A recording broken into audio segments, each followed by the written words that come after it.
نو موږ تاسو ته پکار دي چې د رب العالمین طرف ته خپل د رجحان وګرځو به ان شاء الله د الله عبادت وکړو ان شاء الله او د الله تعالی عبادت دا موږ ته د قران نزد کیږي د الله عبادت د الله تعالی حکمونو باندې عمل کول دا موږ ته قران مجید خای محترمو قران دا هغه کتاب ده چې ما او تا ته حلال او حرام خای قران هغه کتاب ده چې ما او تا ته د مشرانو عزت خای قران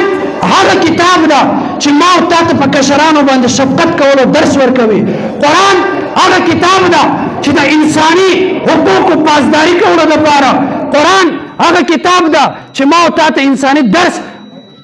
قران هغه کتاب ده چې ما او تا ته د حرام او د حلال په مابین کې تمیز خی محترمو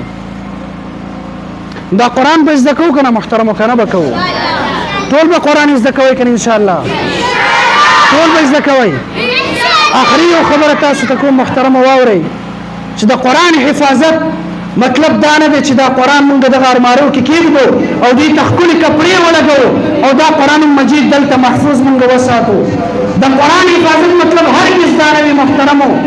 چې دا قران مجید په ختمونو کې مونږ وایو د قران حفاظت مطلب